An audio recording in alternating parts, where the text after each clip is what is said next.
E aonde estava Então, Deus? essa é a nossa expectativa, não é o que a Bíblia diz, né? Pelo contrário, é até bem difícil porque numa geração em que se prega positividade, se a gente olhar o Evangelho, ele é assustador. O Evangelho não é de receber, é de dar. A gente só perde. Que o mais importante de um homem e de uma mulher que se casou é ser um bom marido e ser uma boa esposa. Eu sempre falava com as irmãs, mas meu marido não quer saber de igreja, não sei o que, aquela coisa. Eu perguntava, ele é um bom marido? Algumas, quando dizia sim, ele é um bom marido. Eu sempre dizia para elas, então ele está fazendo o papel que ele tem que fazer. Não importa o que você aprendeu, com quem você aprendeu, onde aprendeu, como aprendeu. Se não está na Bíblia, não põe Deus. É que eu acabei querendo fazer uma obra que não era minha. O nome é literal, a obra é de De Deus. Deus. Tudo quem tem que fazer é Deus. Eu só faço ele direcionar. Mas a gente faz muita coisa que Deus não pede. Por falta de entendimento, por falta de conhecimento, a pessoa se coloca como um pequeno Cristo, um falso Cristo, sem perceber. Sempre Tanto é que tem pessoas que se desviam por se decepcionar com pessoas dentro da Aham. igreja. Mas isso não faz nem o mínimo sentido. Como que eu afasto de Deus se eu estou na igreja por causa de Deus? A primeira é entender quem é pastor e quem não é. Porque tem muito abridor de igreja que é só abridor de igreja, é um vaidoso. Ele quer ser líder, ele quer estar na frente. Então ele tem que sofrer as consequências dessa liderança mesmo, infelizmente.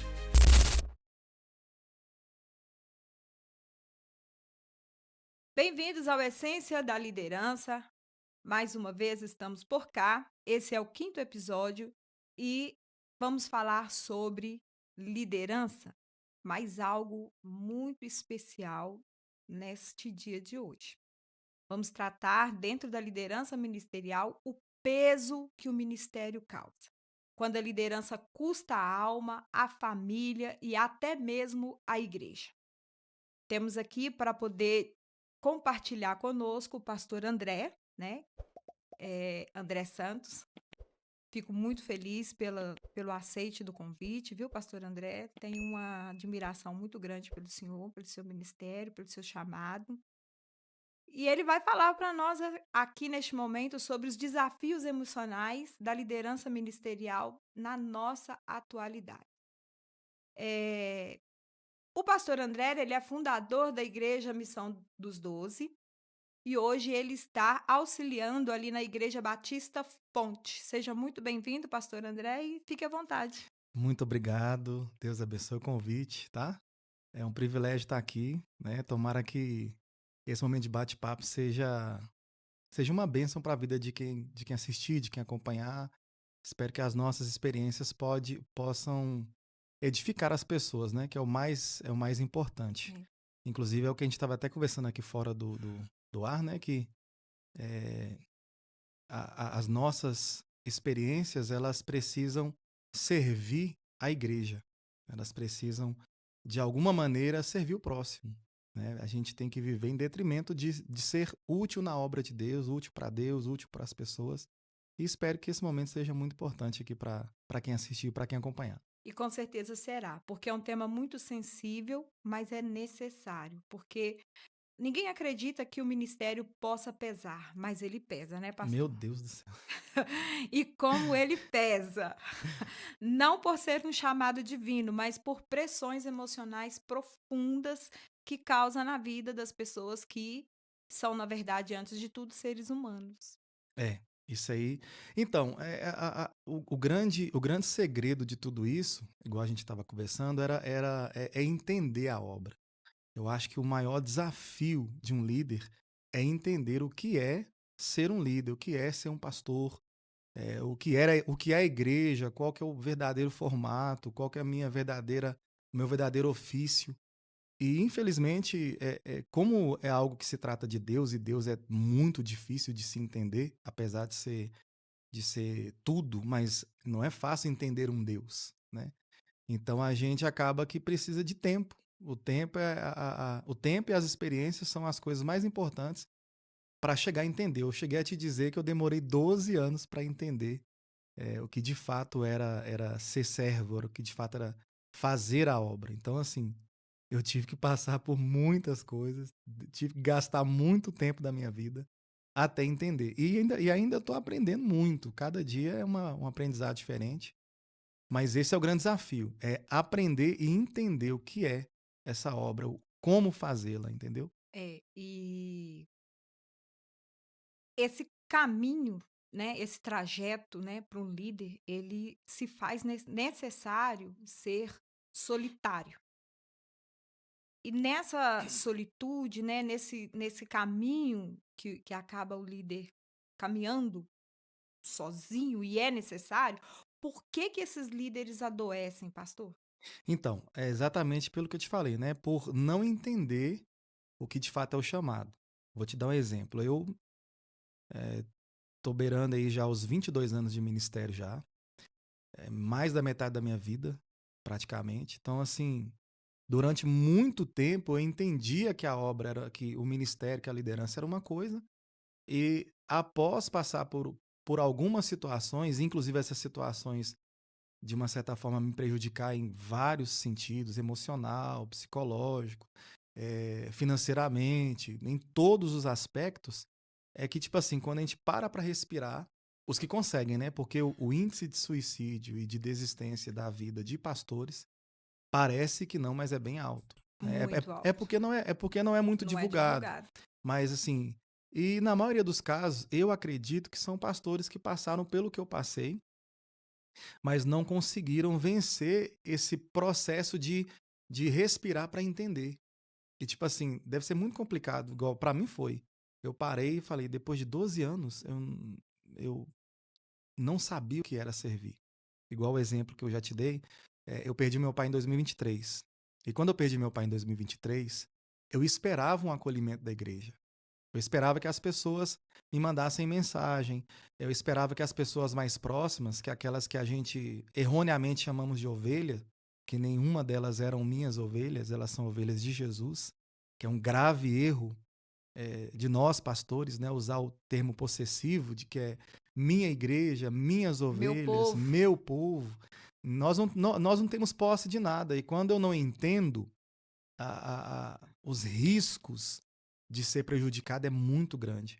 Então, quando eu perdi meu pai, em 2023, tem uma história muito assim, muito pesada com meu pai, porque meu pai, apesar de ser o meu maior exemplo de homem, foi uma pessoa muito ausente por conta de trabalho. Então, o meu maior sonho de menino era ter meu pai perto. Aí quando meu pai decide morar com a gente, porque meu pai sempre trabalhou viajando, minha mãe falece. Eu só tinha 14 anos. Aí meu pai não consegue emprego na cidade que a gente morava, a gente começa a passar fome. Aí meu pai tem que ir embora.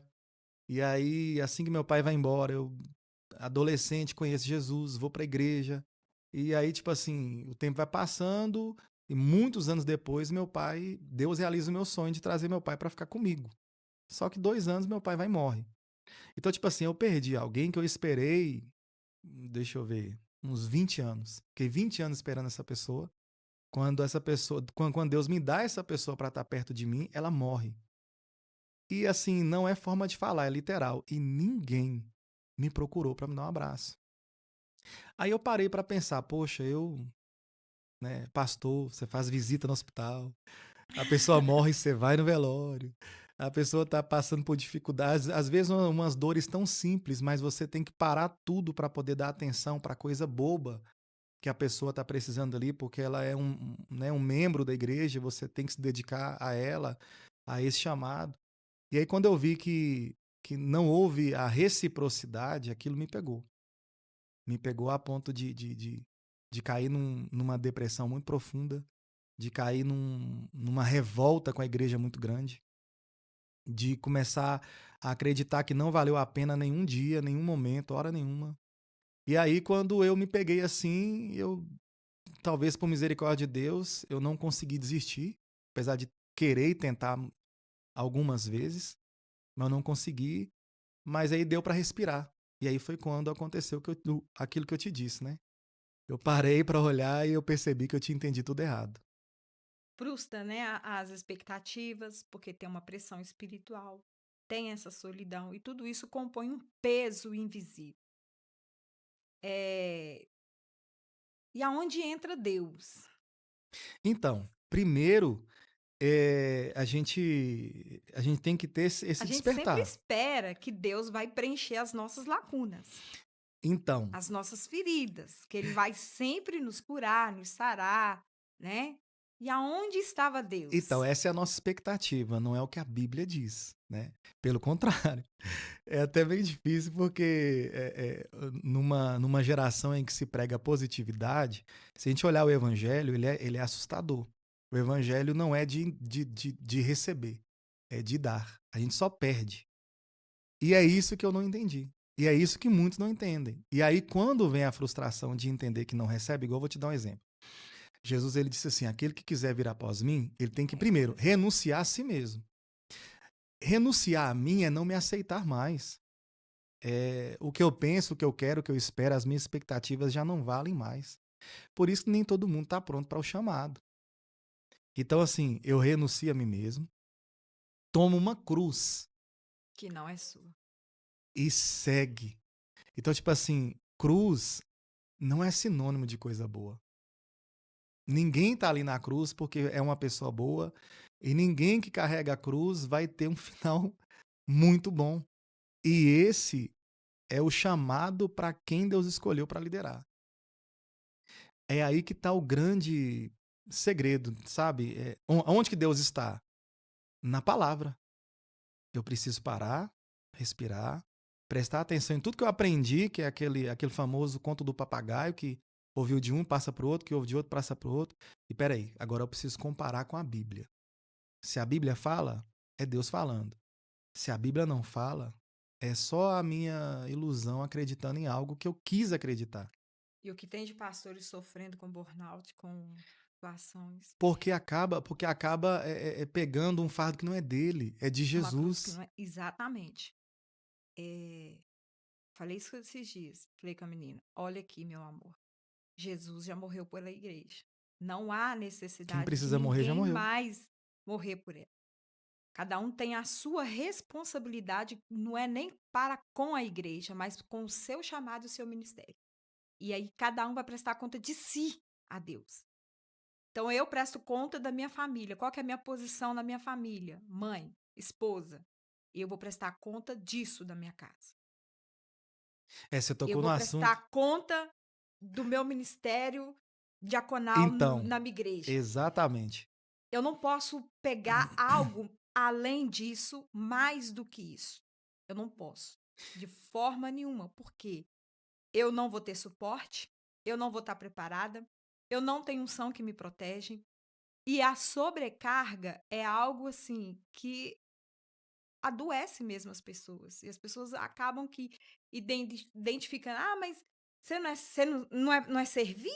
Peraí, servir a Deus é diferente. É. Servir a Ele é quando a gente está servindo de fato a Deus, e encontra Ele, entrega, servir a Deus é lembrar que é privilégio fazer aquilo que Ele nos pede. O que Ele não nos está pedindo, não temos que fazer. Então, inclusive tá, E a família sofre. eu acho até que tá lá no meu Instagram. A Eu acho que família tá. sofre. Eu não sei se eu já postei, mas eu fiz um vídeo. Eu falava sobre isso, sobre servir a Deus. Em Mateus capítulo 25, ele vai separar os bodes das ovelhas. E quando ele separar os bodes das ovelhas, ele vai falar assim, ó: Vinde benditos do meu Pai, e herdai por herança o reino que foi preparado desde a fundação dos tempos. Porque eu Uhum. tive fome e você me deu de comer, tive sede, me deu de beber, estava nu, me deu roupa, estava preso, foi me visitar. E aí eles vão falar assim: Senhor, quando fizemos isso, que nós não sabemos, a gente fez para o Senhor, que a gente não lembra de ter te encontrado para poder fazer isso. E ele vai dizer: toda vez que você fez a um dos meus pequeninos. Esse texto, esse momento, que é o momento da separação dos bodes das ovelhas, o que Jesus está falando não se faz dentro de uma igreja, congregação. Então, assim, é uma coisa que talvez Deus, assim, Deus me coloca numa saia justas, porque quando a gente estava com o Ministério Missão dos 12, eu sempre dizia que Deus me deu um ministério para converter crente, que é muito difícil. E agora Deus parece estar me dando um ministério para retornar o povo a olhar para a Bíblia. Por quê? O que a gente faz dentro daquela parede é uma reunião de pessoas que acreditam em Deus. A igreja, ela está fora. até o nome eclésia, que é o nome igreja, ele dá o sinônimo de saindo para fora. Não é entrando, né? Uhum. Não é voltando para dentro de uma igreja. Então, toda vez que eu acredito que por fazer algo dentro de uma congregação, de uma denominação que tem um CNPJ, eu estou servindo a Deus, eu acabo me enganando. E é por isso que eu me frustro. Porque lá dentro é um local onde eu vou ter problemas que, se eu não entender de fato o que é servir a Deus, eu vou me chatear a ponto de desistir. Aham. Porque uma coisa que a gente precisa entender o mais rápido possível é que a igreja é um ajuntamento da escória da sociedade. Todo mundo que está ali, Deus tirou de um lugar muito podre. Deus não pega gente sadia e coloca todo mundo dentro de um hospital. Todos que estão ali, por mais que foram sarados, eram doentes. Sim. Então eu tenho que entender que todo mundo ali tem ou teve uma doença, ou está tendo uma doença, que pode de alguma maneira me ferir, me contaminar de alguma maneira. E eu preciso entender que isso é um risco quando eu estou dentro de uma igreja, de uma congregação. Quando eu falo igreja, eu falo esse formato que a gente tem Uhum. de local, né? Então, assim, não entendendo isso, aí eu começo a ter os conflitos, eu começo a ter a dificuldade. É. Igual, quando você falou algo muito interessante, quando eu acho que eu tenho que pagar o preço, eu anulo o preço que já foi pago. Uhum. Tira Então, Deus do lugar dele e assume é aquilo que você não pode impossível, fazer. impossível não se frustrar, porque eu tô querendo pagar um preço que já foi pago. É algo que Você não tem acaba mais o que fazer. negligenciando aquilo que é para você fazer e ocupando o lugar divino. Outras pessoas Exatamente. acabam querendo ocupar o lugar do cão mesmo, né? Mas a maioria das vezes vem com essa desculpa de É que aquele negócio tá de querendo né, sim, querendo fazer por Deus, para Deus. Ah, porque é para Deus, é para Deus, tô fazendo isso para Deus. Mas peraí, onde que você tá vendo Deus aqui? Em qual situação, né? A gente tem que botar as pessoas para poder ó, refletir se aquilo de fato está tendo um relacionamento com Deus. eu falava muito com as pessoas quando a gente estava com o Ministério Missão dos 12, principalmente com as irmãs obreiras. Algumas delas tinham problemas com os maridos e na maioria dos casos, os maridos, eles não queriam ir para a igreja. Esse era o grande problema da maioria delas. E eu falei algo para elas que depois eu percebi que não é só as irmãs da igreja que precisam saber disso. Pastores precisam saber, urgentemente, que o mais importante de um homem e de uma mulher que se casou é ser um bom marido e ser uma boa esposa. Eu sempre falava com as irmãs, mas meu marido não quer saber de igreja, não sei o quê, aquela coisa. Eu perguntava, ele é um bom marido? Algumas, quando dizia sim, ele é um bom marido. Eu sempre dizia para elas, então ele está fazendo o papel que ele tem que fazer. Ele está certo. Ele está certinho. A salvação dele não depende de você. Você não confia no Exatamente. Espírito Santo. Aí eu volto para aquilo que eu falei. Bíblia, né? Quem convence o homem do É pecado, o da Espírito justiça e do juízo é Santo. do Espírito. Então, quando eu tento fazer uma obra que não é minha, eu vou sofrer um preço, né, ou uma consequência que eu não tenho suporte. Quando os discípulos perguntaram para Jesus se eles podiam fazer alguma coisa para ele não ser crucificado, ele falou assim: ó, vocês não conseguem beber o cálice que eu vou beber. Vocês não têm condição de fazer isso. Tem que ser eu. Tanto E que na hora nenhum desses estava lá. tem coisa que tem que ser Deus. Então, essa irmã, essa esposa de pastor, esse pastor, né, é uma coisa que eu precisava ter aprendido. E eu não aprendi. Eu estava tão dedicado à tal da obra que eu esqueci que a minha verdadeira obra estava do meu lado e eu não percebia. Era a sua família, né. Exatamente. Então, aí nisso vem as doenças. Porque daqui a pouco você cresce e fala assim, mas eu ensinei o caminho para o meu filho. Aí o meu filho está totalmente diferente daquilo que eu ensinei, está andando longe. Não ensinou. Não ensinou. Porque o texto fala no. É isso que eu ia falar, é caminhando com o filho, com o filho. Então, assim, será que o meu filho ele me vê como pastor ou como pai? Todo filho de pastor precisa de um pai. Exato. Não precisa de um pastor. Um pastor não vai fazer de um filho um bom homem. Por isso tem muito filho de pastor que são os piores desviados que já passaram pela igreja. Porque eles queriam ter um pai e nunca Não tiveram. tiveram pai, estava Né? muito ocupado com As a irmãs obra. são muito dedicadas à igreja. Esse filho queria ter uma mãe e nunca teve. E por que eles se revoltam com a igreja? Porque eles veem na igreja a culpa desse pai não ter sido pai. Eles veem na igreja a culpa dessa mãe não ter sido mãe. E aí esse pai, quando percebe que tudo deu errado lá na frente, ele culpa também a igreja e a vivência que ele teve na igreja de tudo que aconteceu, mas a culpa foi dele. Porque é muito simples fazer a obra de Deus. Deus não exige de nós que a gente deixe as pessoas importantes da nossa vida. Deus não exige da gente nada além da nossa humanidade, daquilo Exatamente, que a gente é capaz de fazer. E a gente exatamente. só é capaz de fazer aquilo que cabe à competência humana. Sim, Passou disso e a gente insiste em fazer, né? Esse impacto emocional dentro da família. Fala isso aí pra gente, o pastor André. então, essa aí vai.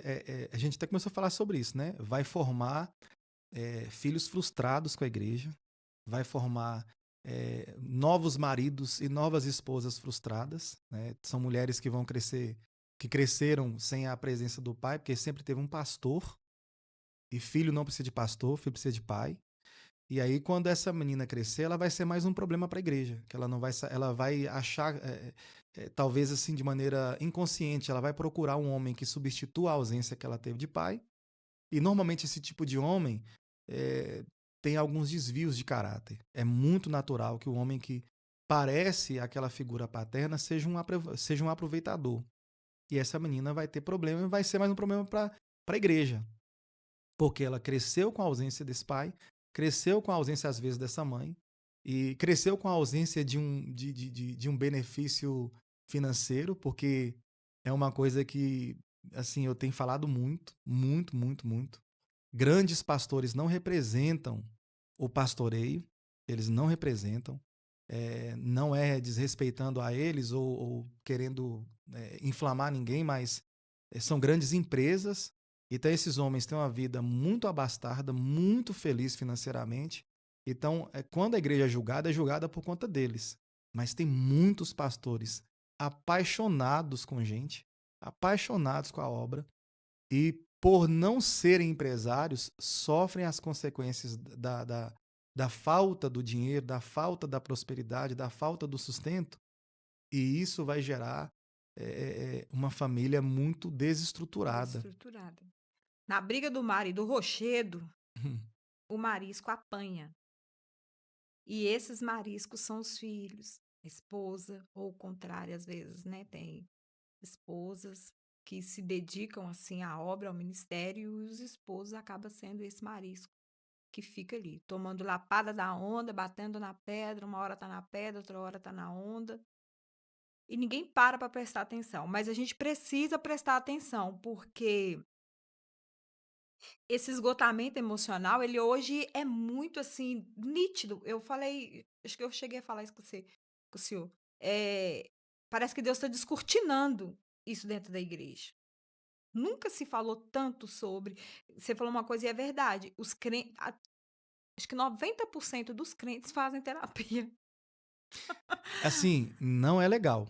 Não é legal. Tipo assim, hoje em dia, a minha opinião sobre isso ela é bem radical, né? O crente ele não precisa de terapia. Ele não deveria precisar, na Eu verdade. estudei uma vez sobre a dopamina, gente, eu falei assim, gente, a igreja tá cheia de dopamina. É.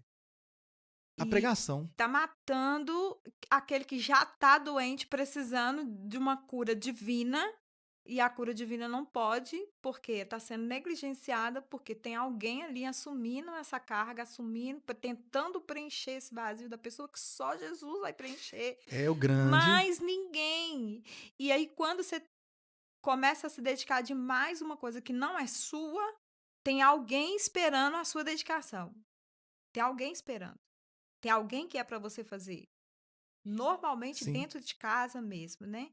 Não, dentro de casa é o grande problema. É o grande É o grande problema, problema. O grande né? problema. Igual, assim, com todo respeito às esposas de pastor, às esposas de líderes, às mulheres, muitas delas, talvez porque a igreja ela não fala de temas importantes. A igreja só fala de divórcio. Ela não fala de casamento. Casamento, a igreja ela só exalta o casamento, mas ela não existe mais igrejas, pelo menos eu não conheço, pode ter, né? Pode até existir, mas eu não conheço igrejas que fale biblicamente do casamento. Ali você faz um curso ali de 3, 4 semanas de um livrinho que já alguém fez, bem assim, superficial, e pronto. Então as pregações que a gente ouve na igreja só nos ensina a prosperar, que é o grande. Assim, o crente busca mais a prosperidade do que o céu. Uhum.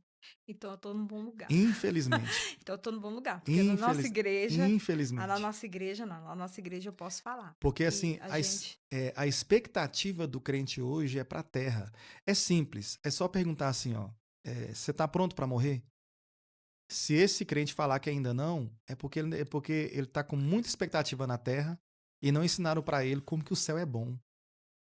lá na nossa igreja, a pastora nos orienta muitos em relação a esse cuidado, né, com as famílias e tudo. Pela história dela também, que o senhor também Sim, conhece. E ela, assim, se dedica ao máximo também a ponto que às vezes a gente mesmo fala para ela: "Pastora, não precisa morrer, né, não precisa, Jesus já morreu pela igreja", mas ela também se entrega ao máximo. Mas uma coisa que eu acho muito bacana que o senhor acabou de falar é que lá na nossa igreja a gente tem esse cuidado e esse zelo em relação à família, tem o culto da família, as pregações são voltadas para ensinamentos mesmo de conduta da esposa, do marido, né? E criação dos filhos.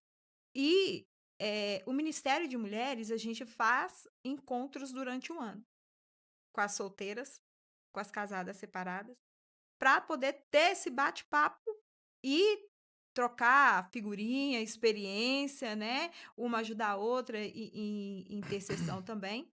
Mas o mais importante é auxílio psicológico. sim, Auxílio psicológico e trazer essa ajuda, porque não é fácil você levar o ministério e a casa, a família, as pessoas falam que a família é o primeiro ministério, né.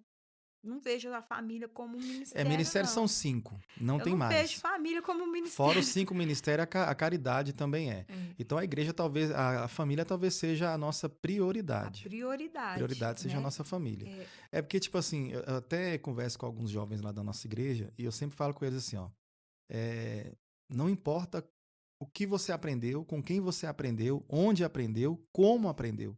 Se não está na Bíblia, não põe Deus. não põe Deus. Não inclua Deus nisso. Entendeu? Eu posso até dizer assim, eu aprendi algo, não é Deus, mas eu acho interessante. Uhum. Só que muitas coisas que não são de Deus viram doutrinas. Vira. Eu comecei a falar, só para concluir, o papel mesmo da mulher que é companheira de um homem que é líder não é competir com o ministério dele. E é muito natural isso acontecer. Uhum. Muito. Assim, é mais natural do que se imagina. Muito natural. Por quê? Ela se sente, muitas delas se sentem num, num local de desprezo, porque hoje em dia a mulher cristã ela também está sendo influenciada pelo feminismo. E hoje em dia o posicionamento da mulher ela tem disputado, inclusive com os homens, o ministério.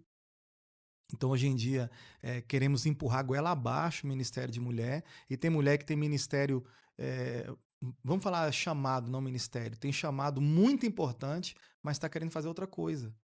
Então, eu te digo assim, eu sou filho de uma mãe que até o último dia da vida dela, ela não teve o meu pai presente, e ela formou um homem com muita resiliência. Se não fosse a minha mãe, talvez eu não teria a resiliência que eu tenho hoje.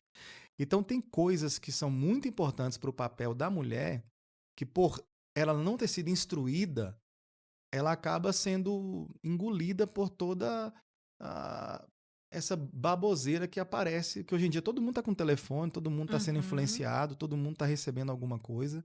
Então acaba que a mulher acha que é um papel de desprezo o papel feminino. E foi Deus que deu. Deus não dá nada pequeno para alguém. Não. Eu até critico algumas revelações que tem na igreja, e uma delas é aquela que diz assim: todo profeta um dia profetizou isso. Deus tem algo muito grande na sua vida. E eu sempre falo assim: o que Deus tem que é pequeno? Nada de Deus é pequeno. Tudo que Deus faz é grande. Então, o papel da mulher é tão importante, tão grandioso quanto o do homem. Só é diferente. Só que hoje em dia, a gente está tão afastado dos ensinos da Bíblia que hoje em dia a gente precisa de um monte de mecanismos para poder estar tentando equilibrar as coisas. Igual eu te falei, um crente que tem o Espírito Santo, jamais eu vou cometer a loucura de dizer que problemas emocionais é coisa espiritual ou coisa do diabo, não tem nada a ver com isso. Mas uma pessoa que está cheia do Espírito Santo, ela jamais vai estar cheia de si. E normalmente, a pessoa que está com problemas emocionais, ela está tão cheia de si que ela não está dando conta. Então falta se esvaziar de si um pouco, encher um pouquinho de Deus, e aí não vai precisar de remédio para dormir. A Bíblia fala, inclusive, né? Deito e durmo e me levanto porque o Senhor é comigo. Então, se eu tenho Deus, o sono vai vir. Só falta eu buscar. Às vezes é falta de busca. Aí eu tô buscando um psicólogo, todo respeito à profissão, eu tô buscando um psiquiatra, tô buscando uns remédios, coisas que a oração resolveria. Coisas que a oração, Entendeu? exatamente. Eu não sei a veracidade da frase, mas ela é bem antiga e ela é bem falada. Dizem que a falecida rainha da Inglaterra, ela disse que ela tem mais medo de um crente ajoelhado orando do que de 10 canhões apontados para ela. Então, assim, a oração, ela ainda é o maior mecanismo de cura, restauração, de liderança, de direção. Ainda é a oração. É a oração que conecta o líder com Deus. Exatamente. E é ele que vai dar, que vai preencher essas lacunas vazias, que são preenchidas, né, por essa sobrecarga de muitos eventos intensos dentro da igreja. Você falou aí da missão, você chegou a ter quantas? Tivemos cinco ministérios. 5 Cinco. ministérios. Eu cheguei aí É, lá no PTB, quando eu era no sim. O PTB, PTB era a lá era a sede. sede. É. Lá eu cheguei aí uma vez, é, E é até bom falar sobre isso. Então, a gente chegou a ter cinco, das cinco, três, quem cuidava era eu. aí. Então, pra você ver que, tipo assim, eu acredito que eu consegui, mas não com tanta excelência, mas eu consegui dar um pouquinho de atenção para os meus filhos. Mas eu me arrependo que eu poderia ter dado muito mais. Quando eu olhei, o Azaf já estava com 14 anos. E eu, tipo assim, era terça-feira numa igreja, quarta-feira na outra, Quarta-feira na outra. quinta na outra, sexta na outra, domingo de manhã, domingo à noite. Em 2016, eu entrei num esgotamento emocional tão grande que você não tem noção. Eu via a janela escurecer e a janela clarear. E eu falava, Deus, eu não tô conseguindo dormir, eu não consigo. Porque eu achava que eu precisava estar presente para dar certo. E nunca foi sobre mim. Sempre deveria ser por causa dele. Então, Faltou assim, um Jetro ali do lado de não, Moisés? não, faltou eu entender a obra. Qualquer um faz. A obra de Deus, qualquer um faz. Qualquer um faz. Ah, mas o cara tem que ter isso, tem que ter aquilo. A gente não pode confundir o Antigo com o Novo Testamento. O que fez a igreja se popularizar foi a possibilidade de qualquer pessoa pregar. Se você olhar para a história da igreja, a igreja até então era uma bolha. Uhum. E aí, de repente, a igreja ela explode em Roma e vai explodindo. E a grande explosão foi a possibilidade de todas as pessoas poderem falar de Jesus. E a gente acha que é só a gente. Porque eu falo melhor, porque eu sou mais experiente, porque eu sou mais santo, né? E a Se não gente tiver lá, ninguém que é um tema faz. muito importante a gente lembrar disso, que a santificação não é por mim mesmo, ela é por Deus. É Deus que santifica as pessoas e todo mundo tem um processo Assume uma responsabilidade espiritual. que não é Que, nossa, entendeu? Então, tipo assim, chegou um momento de 2016 a 2019, eu acho assim, eu não sei se alguém que ia na igreja vai ver. Mas eles nem sabem disso. A nossa sede tinha o escritório da igreja, o gabinete pastoral ficava do lado do altar. E na sede eu consegui fazer isso que eu tô falando. Na sede eu era inútil. Eu não precisava, a igreja não precisava de mim para andar. Só que no ministério em geral, que a gente chama de ministério, né, toda a congregação, as cinco, eu, eu, eu achava que eu tinha que estar com a mão ali. Né? Aquele tal de a obra é de Deus, mas sou eu quem cuido. uhum. E tá tudo errado, né? Se a obra é de Deus, quem cuida é ele. Eu sou apenas um mordomo. Então, assim, eu chegava na igreja geralmente umas 10 para 7, não, umas 6h30, 6h40. O culto começava geralmente aos domingos às 19 horas. E aí eu já ia direto pro gabinete que ficava do lado do altar. O culto começava impreterivelmente no horário certinho, sempre fui muito assim, dedicado a isso, à organização. E de 7 horas da noite, ninguém sabe disso, mas de 7 horas da noite até a hora que eu ia pregar, que era mais ou menos ali umas 8h20, 8h30, 8h10 a 8h30, depende, eu não lembro direito. Mas até esse horário, como o som da igreja estava bem alto, eu ficava quase uma hora gritando e chorando dentro daquele gabinete. Isso foi por mais de 2 anos. Olha. Eu queria ir embora. Eu gritava, Deus, eu não quero ficar aqui, eu não aguento ficar aqui. Por muitas vezes o Asaf, pequenininho, eu lembro como se fosse hoje, ele assim com 4, 5, 6 anos. Do nada ele entrava, porque ninguém entrava, né? O pessoal respeita muito. O Asaf já chegava e entrava. E aí, várias vezes, ele vinha até a mim. Hoje ele não faz isso mais, hoje tá bem frio, bem diferente. Mas por várias vezes ele entrava, ia até a mim, me dava um abraço e falava, papai, eu te amo. E eu tava orando ali, desesperado. Eu não entendia, eu não conseguia entender porque que eu não queria estar ali, porque que eu queria ir embora, porque que eu não queria. E aí eu saía como se nada tivesse acontecido, enxugava as lágrimas e ia pregar, como se nada tivesse acontecido, o culto continuava. E ninguém sabia que por dentro eu tava destruído. E eu não entendia porque que eu não estava aguentando mais o peso. Depois, né, igual eu te falei, que o tempo passou, fui perceber. É que eu acabei querendo fazer uma obra que não era minha. O nome é literal, a obra é de De Deus. Deus. Tudo quem tem que fazer é Deus. Eu só faço ele direcionar. Mas a gente faz muita coisa que Deus não pede. E é por isso que a gente sofre consequências que Deus também não se propôs a nos oferecer. Muitos fardos que a gente leva não é de Deus, o dele é leve. Então, eu precisei passar por tudo que eu passei, perder muita coisa como eu perdi, para entender que eu tinha boas intenções, mas estava fazendo errado. Então, E só boa intenção não é o não é o suficiente. suficiente. Não é o suficiente. Não é o suficiente. Eh, eu tô vendo aqui Pedro. Pedro, ele foi, né, um grande líder aí da igreja, né? Jesus chama ele para edificar a igreja do Senhor. Eu vejo Pedro muito cansado quando ele vejo ele assim, com uma exaustão emocional, um colapso silencioso. É o que o senhor acabou de falar. Um colapso silencioso, porque você saía da sala, subia para o altar e Como se ninguém, nada tivesse nada acontecido. tivesse É, acontecido, como se nada tivesse acontecido. Me fala sobre essa carência, esse momento silencioso que você viveu, né, e que Pedro também, o senhor é um grande conhecedor da palavra de Deus, eu sei disso, eu estudo um né, pouquinho, né? pouquinho, É. modéstia, pouquinho estudou eu. Ai, Jesus. Pedro do Getsemane, né, ele dorme ali no Getsemane. Getsemane é o lugar de prensa. É. Getsemane, o Jardim das Oliveiras, é um momento que a gente precisa ser prensado. Quando o senhor estava nessa prensa? Então, é, é esse. Talvez esse foi o grande erro meu. Você vai perceber que lá no Getsemane, a intenção de ser prensado era só de Só Jesus. de Jesus.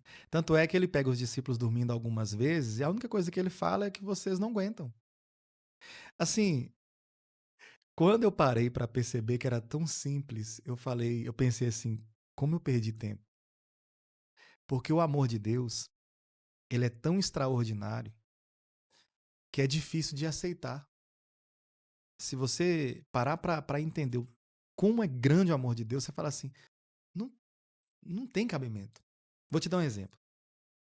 E eu volto para Pedro. O meu primeiro filho, o Asaf, ele foi muito desejado. A Ana Flávia também, mas assim, o Asaf, eu não era casado quando eu desejava ter um filho e colocar o nome de Asaf. Que inclusive é uma história também até interessante. Foi uma das poucas vezes que eu quase desisti. Graças a Deus, assim, todo esse tempo eu nunca desisti, não. Mas pensar em desistir muitas vezes.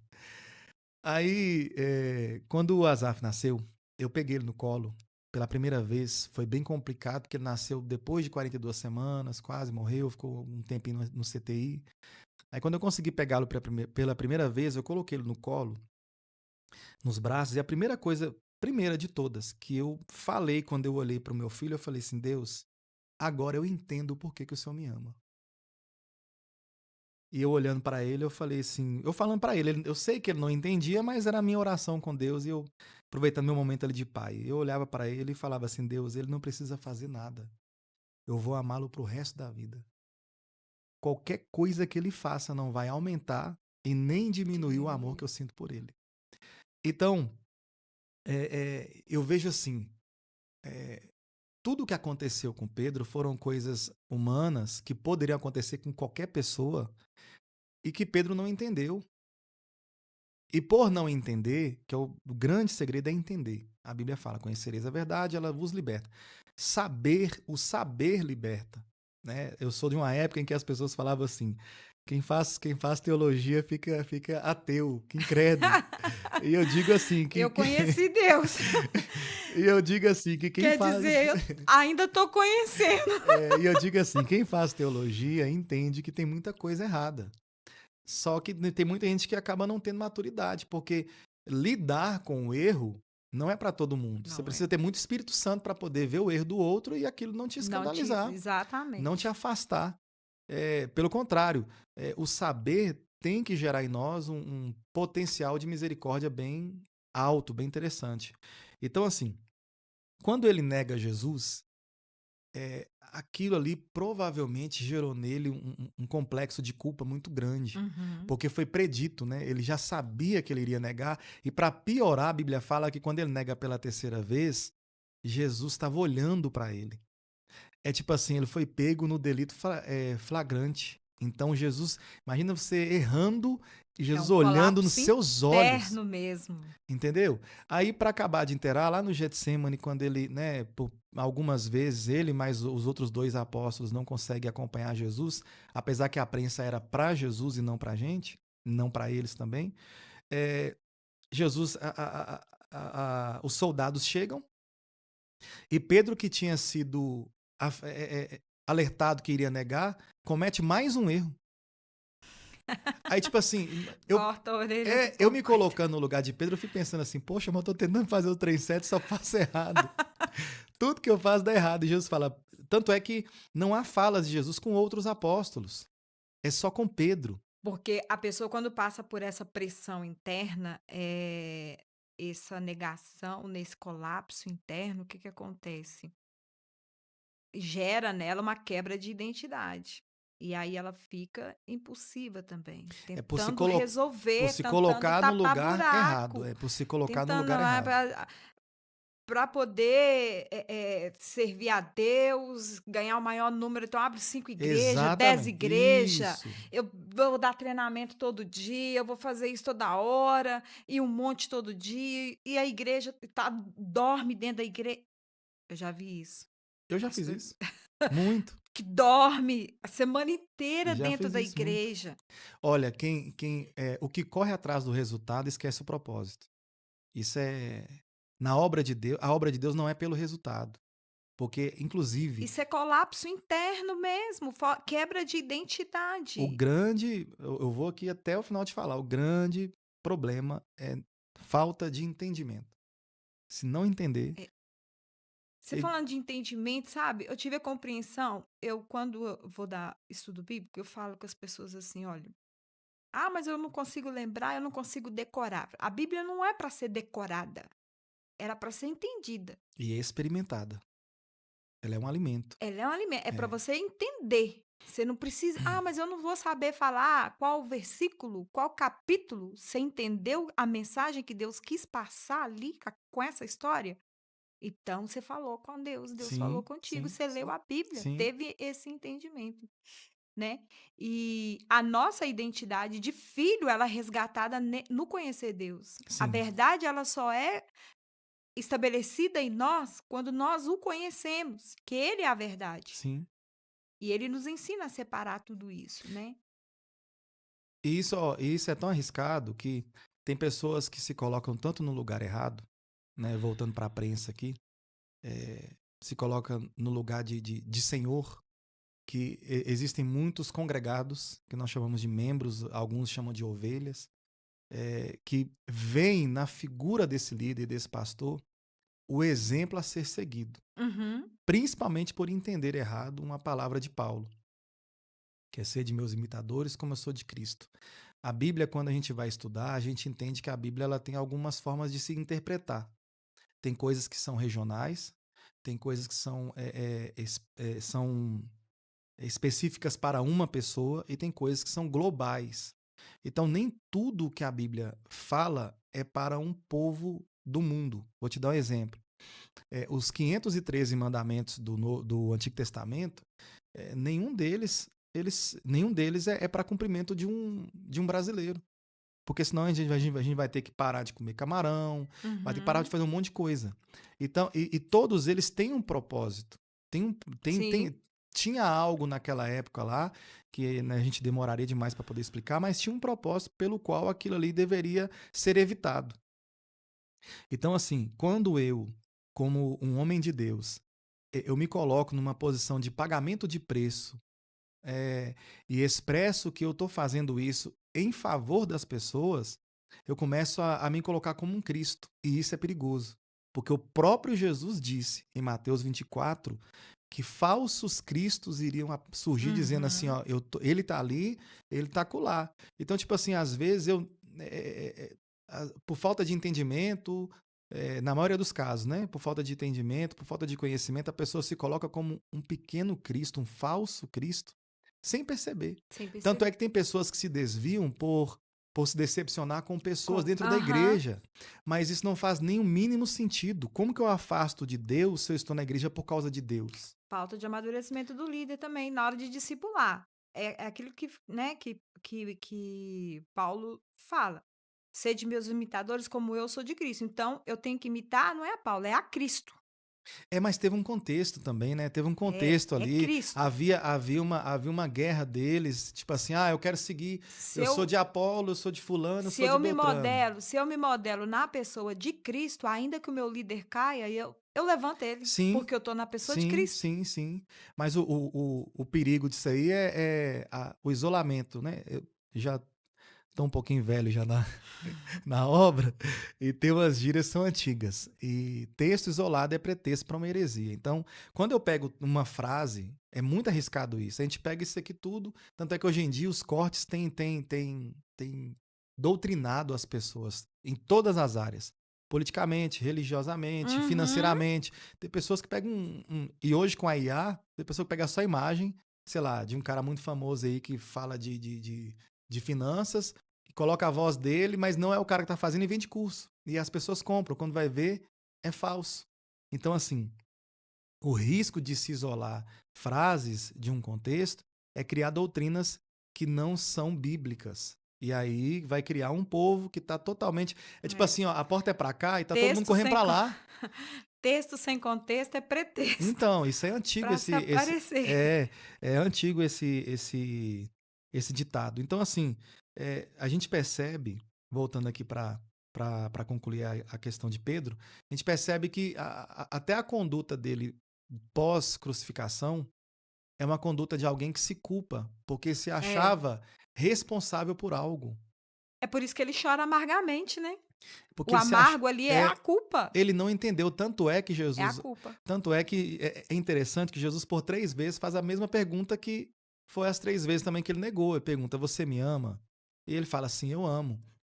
"Então apacenta minhas ovelhas", ele vai perguntar 3 vezes, e ele poderia ter perguntado várias coisas, ele poderia ter perguntado assim: "Você se arrepende?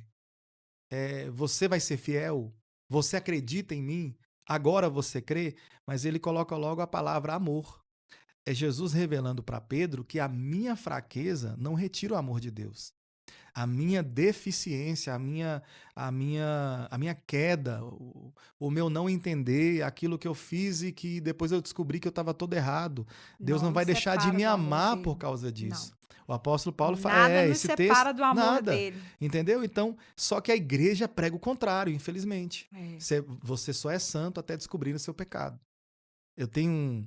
Inclusive, tá bem quentinho. Eu postei há pouco tempo lá na minha página lá do Facebook, uns videozinhos que eu tô fazendo tomando café todo dia. Aí eu tô postando com o pessoal tomar café comigo. Aí, num desses eu postei sobre como tá essa questão de pecado na igreja. O pecado na igreja hoje em dia não é sobre quem busca pecar menos, é sobre quem esconde melhor. Infelizmente, porque a gente está num falso moralismo, acreditando que nós somos de fato referências para as pessoas, que a gente esconde que somos Aham. imperfeitos. Todo mundo está em busca de aperfeiçoamento As pessoas têm medo de mostrar que é humano, têm humano. medo de mostrar que cai, Exatamente. né, aí acaba que vira um líder igual Saul, né, querendo preocupado mais com a opinião do povo do que da Sim, de Deus, sim, sim, né. sim. Então, a pessoa fica muito preocupada como que as pessoas vão vê-la e esquece que Deus quer a nossa parte que é humana, Ó, infelizmente eu acho que isso não conserta mais, tá? que Por- falhar é humano. É, mas isso eu acho que não conserta mais, que A o gente tem povo que tá tomar viciado. cuidado para que não caia. Cuidado, mas querer ser 100% top, fi, Não, não ó, a gente não não tem tolera, nós como. não Não toleramos coisas que Deus tolera. exatamente, esse aqui não é um corpo glorificado. Essa carne nossa não é um corpo glorificado. Ela está sujeita às coisas terrenas, né, e sofremos ataques espirituais? Sim. Devemos ser fortes? Sim. Eu vejo que o maior problema de um líder é ele querer ser forte o tempo todo, sendo que expor a fraqueza dele é o que torna ele forte, Exatamente.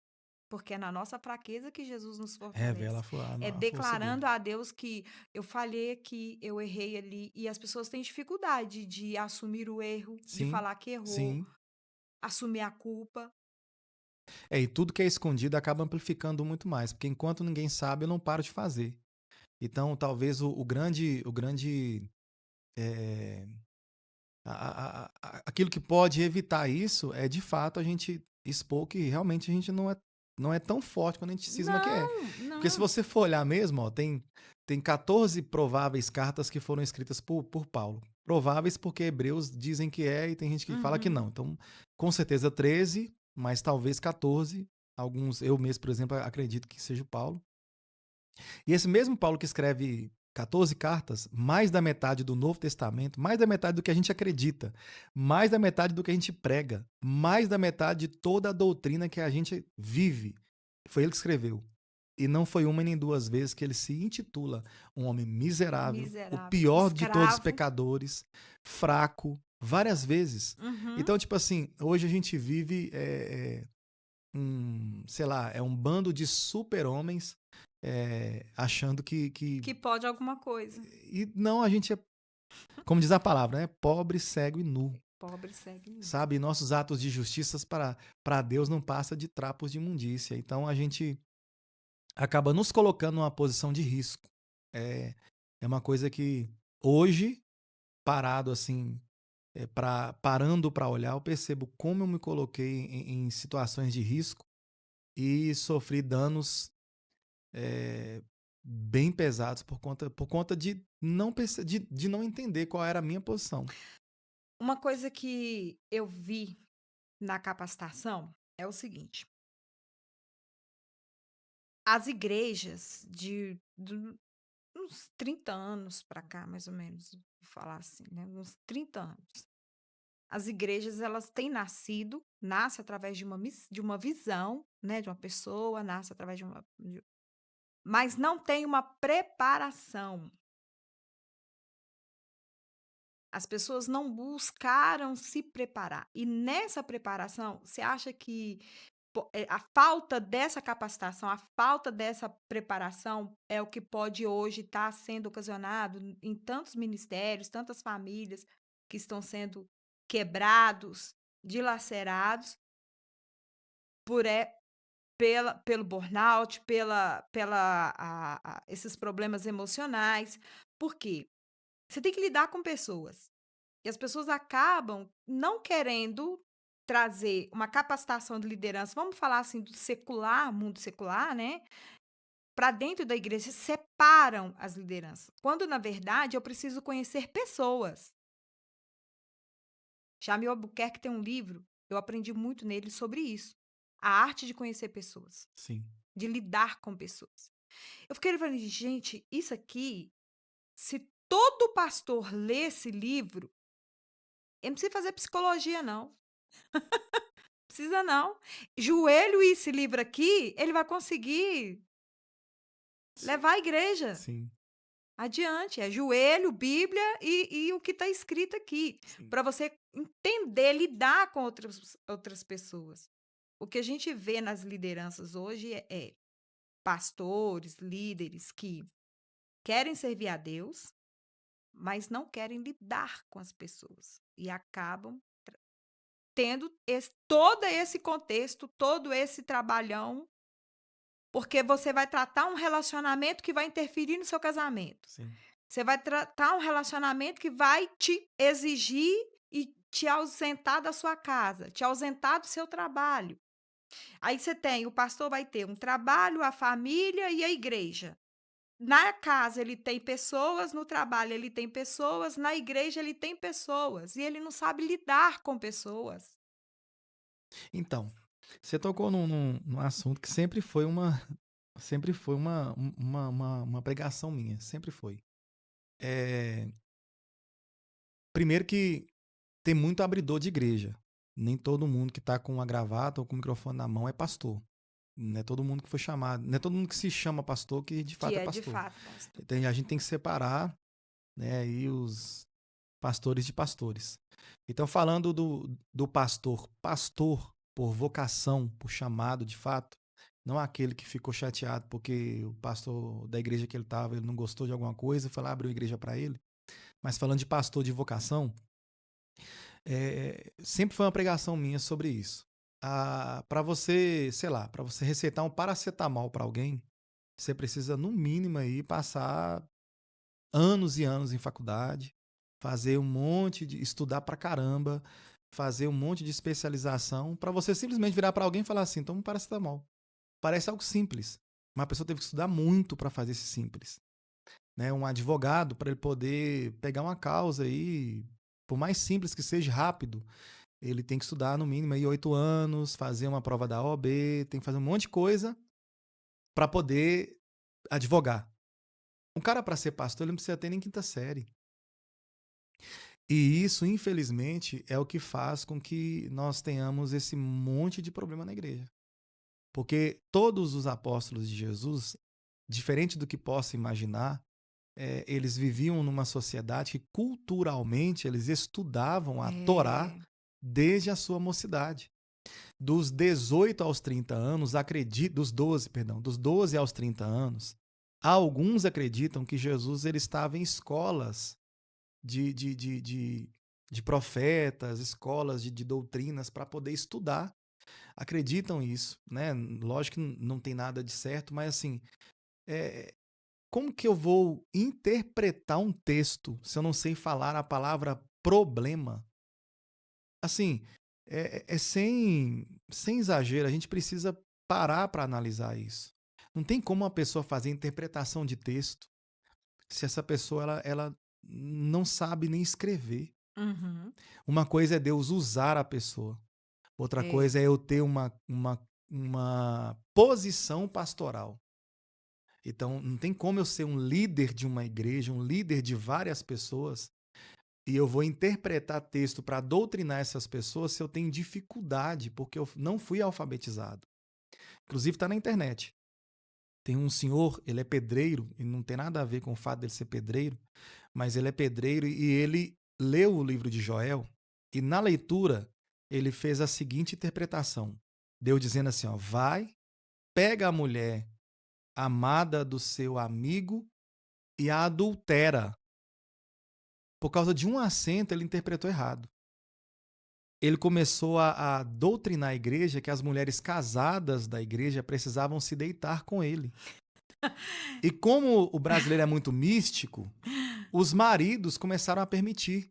E na congregação dele, alguns filhos eram dele, aham. com Isso consentimento, aconteceu no Espírito Santo. com consentimento dos maridos. E por causa de um acento.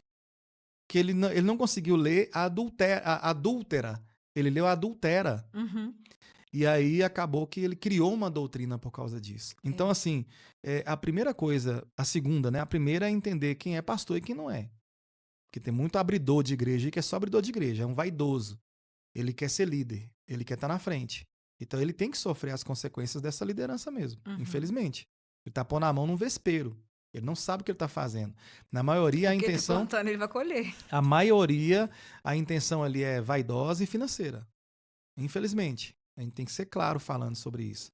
E agora, sobre o pastor mesmo de verdade, ele precisa. Ah, eu não tive condição de ser alfabetizado. Hoje em dia tem tantas ferramentas para fazer isso, Tem. mas uma pessoa que prega, uma pessoa que ensina, uma pessoa que doutrina outras pessoas, no mínimo, ela precisa buscar uma capacitação para poder pegar um texto. E, inclusive, o português da Bíblia é muito complicado. A Bíblia fala deveras, é tu, É. e não sei o quê. É um português muito rico. Então é difícil, não é um português popular igual o da gente. Ser, uai, trem, anem, esses trem. A Bíblia é um Sofre uma português variação linguística muito grande. muito. Então, se a pessoa não tem um conhecimento, vai ficar difícil. Como que eu interpreto a Bíblia sem saber nem ler direito? Tem gente que vai ler e começa a ficar gaguejando. É. Aí a gente vai ter todo esse problema de doutrinas erradas, pessoas acreditando em coisas absurdas, tem gente que acredita em coisa absurda porque leu errado, né? A pessoa chegou na igreja lá, o profeta falou: Eu senti de te ungir, vai lá, você é pastor. Ungiu a pessoa amanhã vai lá e abre uma E igreja. abre uma igreja. Entendeu? Eu já vi situações também de pastores que abandonaram as igrejas. Então, esse não é pastor. Abandonou. Esse não é pastor. A Ficava igreja. ausente, ausente, ausente, ausente. Aí a liderança sumia, né? O corpo de obreiros, as pessoas sumiam da igreja. Esse aí não Isso. é pastor. A igreja ela pode até, de uma certa forma, ir diluindo por conta de algumas coisas, porque a igreja não. É o que eu até te falei, né? A gente confunde aquelas quatro paredes chamando aquilo de É. igreja. Quem transformou aquilo ali de igreja foi Constantino. Ele transformou ali no terceiro século, né, o local e começou a chamar aquele local de igreja. A igreja, na verdade, é, ela não é micro, ela é macro. A igreja é um todo. Aquele ponto ali é uma congregação. Então tem muita pessoa, algumas congregações elas podem se diluir. Ao longo da história bíblica, algumas congregações se diluíram mesmo Uhum. por algumas situações. A igreja de Samaria, igrejas muito próximas a Jerusalém tiveram que diluir e se afastar. Então assim, acaba que isso pode acontecer.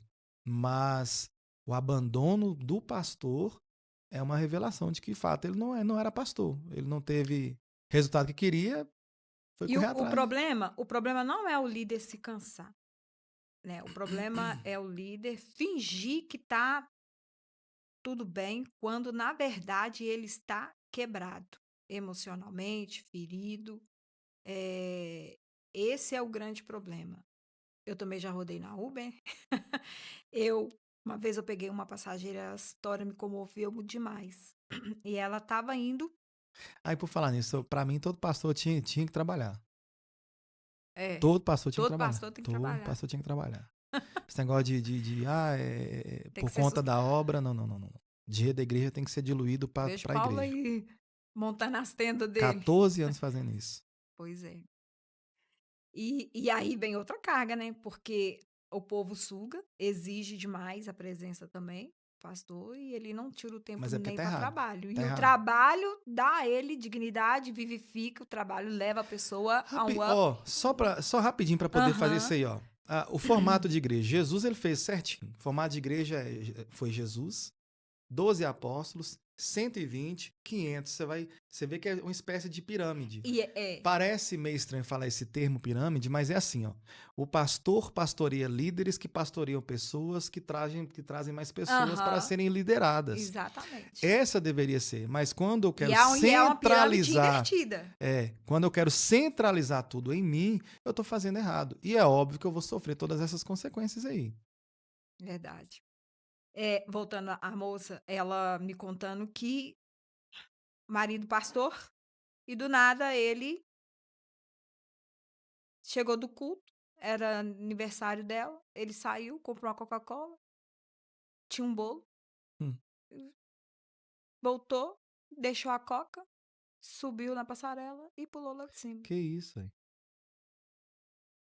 Do nada. Do nada, Assim, né? do nada. Então, é um problema que aí depois que já tinha acontecido, né, o enterro, Sim, é que todos pararam para olhar o quanto aquele pastor estava cansado. O que de fato acontecia no trabalho, em casa e na igreja.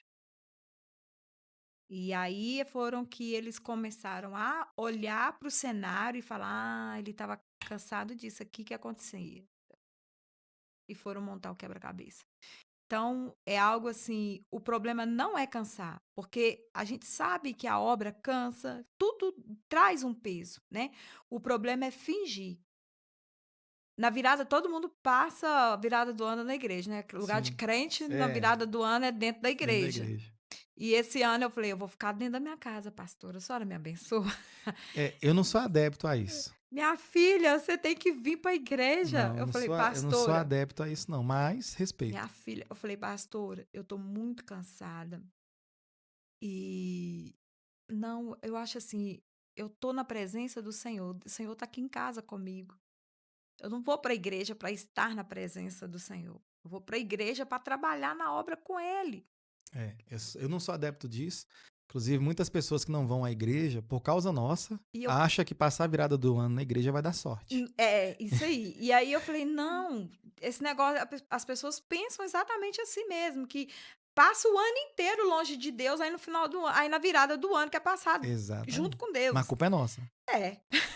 E aí eu falei: "Não, pastor, eu quero ficar dentro de casa, eu quero passar o ano novo de pijama, quero descansar, não quero barulho, quietinha aqui eu, meu marido e minhas Sim. meninas".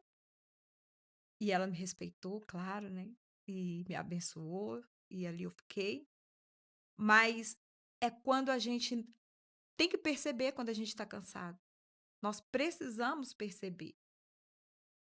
Então, agora Quando está eu cansado, você queria. não pode É. desistir, você tem que descansar. Não, mas Você agora descansa, eu quero você defender não a classe. desiste.